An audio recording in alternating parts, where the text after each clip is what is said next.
വ്യോമയാന ഗതാഗതം താളം തെറ്റുന്നു. പശ്ചിമേഷ്യൻ യുദ്ധത്തിന് പിന്നാലെ ഇന്ധന പ്രതിസന്ധി മറികടക്കാൻ വിമാനങ്ങൾ വെട്ടിക്കുറയ്ക്കുന്നു. ജർമ്മനിയിലെ ഏറ്റവും വലിയ വിമാന കമ്പനിയായ ലുഫ്താൻസ 20,000 സർവീസുകളാണ് വെട്ടിച്ചുരുക്കാൻ ഒരുങ്ങുന്നത്. പശ്ചിമേഷ്യൻ സംഘർഷത്തിന് പിന്നാലെ ഇന്ധന പ്രതിസന്ധി രൂക്ഷമാണ്. അത് മറികടക്കാൻ വിമാന കമ്പനികൾ വിവിധ തരത്തിലുള്ള പദ്ധതികളാണ് ആവിഷ്കരിച്ചിരിക്കുന്നത്. അതിൽ പ്രധാനമായ ഒന്ന് തന്നെയാണ് വിമാനങ്ങളുടെ സർവീസുകൾ വെട്ടിച്ചുരുക്കുന്നത്.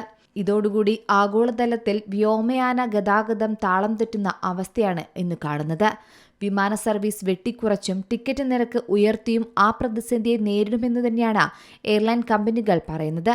ടിക്കറ്റ് നിരക്ക് ഉയരുന്നത് ടൂറിസം മുതൽ മെഡിക്കൽ മേഖലയെ വരെ സാരമായി ബാധിക്കുന്ന കാഴ്ചയാണ് ഇന്ന് കാണുന്നത്.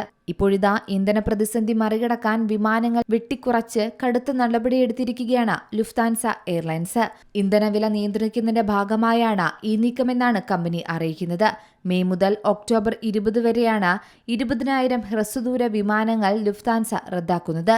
ഈ നീക്കത്തിലൂടെ ഏകദേശം 40,000 മെട്രിക് ടൺ ഇന്ധനം ലാഭിക്കാനാണ് ലുഫ്താൻസ എയർലൈൻസ് ലക്ഷ്യമിടുന്നത്. ജർമ്മനിയിലെ ഏറ്റവും വലിയ വിമാന കമ്പനികൾ ഒന്നുകൂടിയാണ് ലുഫ്താൻസ. ഇപ്പോൾ കമ്പനിയുടെ ഈ തീരുമാനം യൂറോപ്പിലെ ടൂറിസം മേഖലയിൽ വലിയ പ്രതിസന്ധി തന്നെയാണ് സൃഷ്ടിക്കുക. കാരണം വേനൽക്കാല സർവീസുകളിൽ വലിയ കുറവ് വരുത്താനുള്ള നീക്കം തന്നെയാണ് ഇതിലൂടെ ഉണ്ടാകുന്നത്. മെയ് മാസത്തിൽ ആഗോള സർവീസുകളുടെ എണ്ണത്തിൽ 3% കുറവുണ്ടാകുമെന്നാണ് കണക്കുകൂട്ടൽ. മാത്രമല്ല 2030ഓടെ 4,000 ജീവനക്കാരെ പിരിച്ചുവിടാനും ലുഫ്താൻസ പദ്ധതിയിടുന്നതായാണ് പറയുന്നത്. മിഡിൽ ഈസ്റ്റിലെ യുദ്ധം നീണ്ടുനിന്നാൽ വിമാന കമ്പനികളിൽ ജീവനക്കാരെ കുറച്ചേക്കാമെന്നാണ് വിദഗ്ധരും പറയുന്നത്. യുദ്ധം മൂലമുള്ള പ്രതിസന്ധി വർദ്ധിച്ചതോടെയാണ് ആഗോളതലത്തിൽ യാത്രക്കാരുടെ എണ്ണത്തിൽ വലിയ കുറവ് രേഖപ്പെടുത്തുന്നത്. സർവീസുകൾക്കായി വരുന്ന ചെലവ് കൂടിയതും യാത്രക്കാരിൽ നിന്നുള്ള വരുമാനം ഇടിഞ്ഞതും എയർലൈൻ കമ്പനികളെ വലിയ സാമ്പത്തിക പ്രശ്നങ്ങളിലേക്കാണ് തള്ളിവിടുന്നത്. മാത്രമല്ല യുദ്ധം ആരംഭിച്ച ശേഷം വിമാന ഇന്ധനവില ഇരട്ടിയായത് കടുംവെട്ട് തന്നെയാണ് സൃഷ്ടിച്ചിരിക്കുന്നത്. ഇന്ധനവില വർദ്ധിച്ചതിനൊപ്പം യാത്രക്കാരുടെ എണ്ണം കുറയുകൂടി ചെയ്തതോടെ എയർലൈനുകൾ സർവീസ് വെട്ടിച്ചുരുക്കി പ്രതിസന്ധി നേരിടാൻ തുടങ്ങിയിരിക്കുന്നുവെന്നാണ് പറയുന്നത്. മാത്രമല്ല ഏഷ്യൻ കമ്പനികൾ കൂടി ഇത്തരത്തിലുള്ള പ്രതിസന്ധി നേരിടുന്നുണ്ടെന്നാണ് പറയുന്നത്.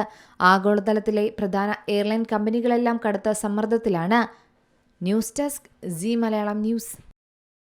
ഏറ്റവും പുതിയ വാർത്തകളും വിശേഷങ്ങളും വിരൽത്തുമ്പിലറിയാൻ സീ മലയാളം ന്യൂസ് എല്ലാ ഡിജിറ്റൽ പ്ലാറ്റ്ഫോമുകളിലും ലഭ്യം.